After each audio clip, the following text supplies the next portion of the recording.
Thank you, Mr. Speaker, for giving me the floor here today.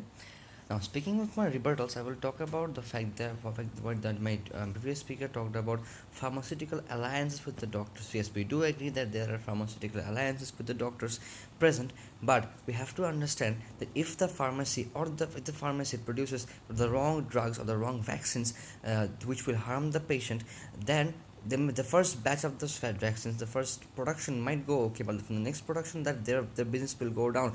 Nobody is going to buy from them. Nobody is going to appreciate. Nobody is going to they're going to buy their market is going to fall.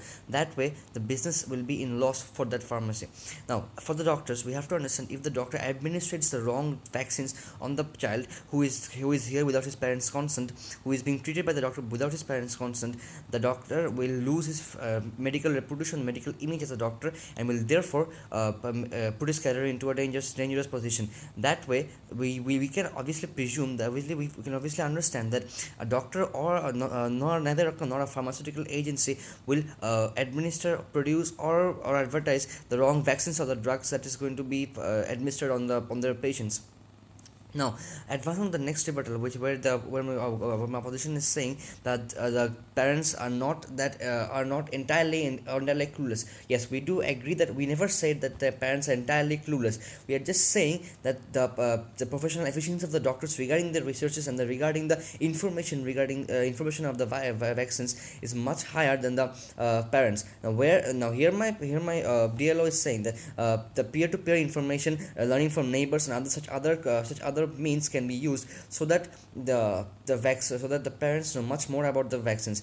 But we have to understand that in a country where the community is congested and the community is very small, the peer to peer or the talking or the person to person conversation and a person to information about a particular vaccine is not going to help at all, because in a closed community, the person who is going to be asking and the person who is asked, neither of them knows exactly what is going to happen, because as I said before, it's a closed community. It's a community where restrictions and prohibitions by the society and the religions are effective. That way, we have to understand that that parents who the parents have to depend on the children, they have to depend on the doctor, so that they can have their lives saved. Now, we have to understand here that the way the opposition is saying that the vaccines can be preserved or effectively by the WHO, we have to understand the smaller branches and many other government and non-government organizations, many other non-UN organizations are also religion-wise, region-wise, place-wise, are effectively working to make sure that the vaccines are properly stored. That way, we can obviously assure that the vaccines are obviously perfectly prepared. Now, as in for the fact that the virus and the vaccines will not be administered properly, we did mention that that legal ramification restriction will be there, and the child has the right to question and challenge the safety of the vaccine if the child feels that there is something on them. And whereas my previous speakers have pointed out that a teen getting HPV vaccine without his parents' consent is morally ineffective, we have to understand here that a moral development happens from the family. The children or the teens we are talking here about are going to have sex and are going to go forward in the relationship. Whatever may happen, whatever social or restrictions may be applied on them, we have to understand here that if you have to rehabilitate a person morally, you have to start from the family. What if the person is getting HPV virus while he's being while or before he's rehabilitated? Isn't it better to save the person's life first, then go for moral rehabilitation? That is where we base our arguments, that we have to save the person's life. The life of a person is at the first stage. The moral, but yes, we do agree that moral development is necessary. Moral strength is okay, necessary. But we have to understand here that if the morality of the person is broken, it can be fixed to family and social improvements. But the person's life, when the person's life is at stake, we have to take it for first hand. Now, as the opposition is saying that if a person in the first world country is not vaccinated, the person around him are vaccinated. That way that person is free of contaminating any disease, or the person is free of any disease being affected with to him, because his surroundings are protected. But we have to understand here that this calculation can be hampered if there as a if the person if the child is suffering from a dirty nail puncture, where the child is has a high risk of tetanus and such other stuff, such other diseases, the doctor has the right and must treat the person without treat the child without his parents consent, and has the right to go to the state if the parent disagrees to that. That way, by that I'm going to finish my rebuttals and proceed to my classes. The first clash that we as the opposition, we as the government is trying to think is going on, is that whether the child in the long term will be beneficial. The decision of this that the vaccine will be given without the parents' consent is going to be beneficial for the child in the long run or not. Now, what we get from the government here is that we government says that the life of the child will be saved in the first hand, which to us is the most important thing. That if a person is at a vaccination risk, a person is at risk of contaminating of the diseases around him, his life is the first factor that needs to be saved. That is why we say that the life saving of the person is the most important thing. Now, what response we get to this from the opposition?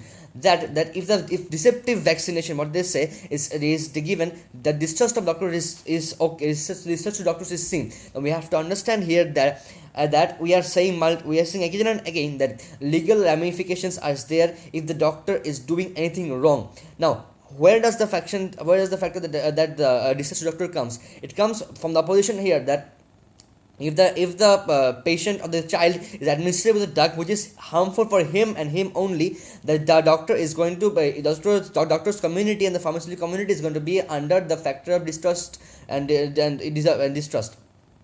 We have to understand here that the doctor and pharmaceutical agencies, as I said before in my rebuttal, that they are not going to administer any drugs with for the fear that their reputation and image as a medical department, as a medical institution will get harmed. Their name will get defamed. That's why for professional or for sole professional reasons, the doctor or the pharmaceutical agency, none of them are going to administer any drug that is going to be harmful for the child.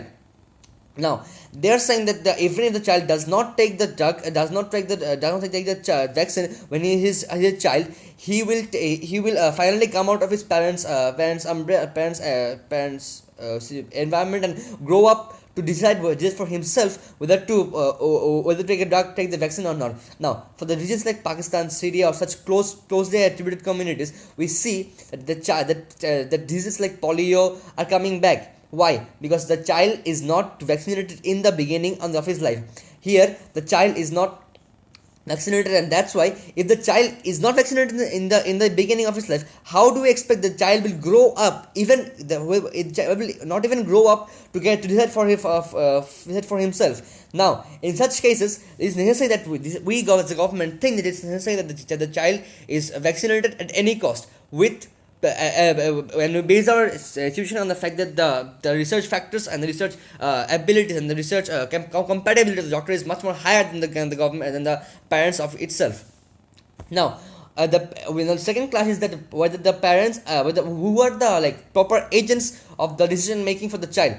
Now, we do agree that the parents the best benefit of the child, but we have to understand that as we are saying repeatedly, that the emotional barrier the parents will feel if the child is administered with the vaccine, as we're saying that is in many closely connected communities is thought of as a detrimental factor. We have to understand that such factors are not.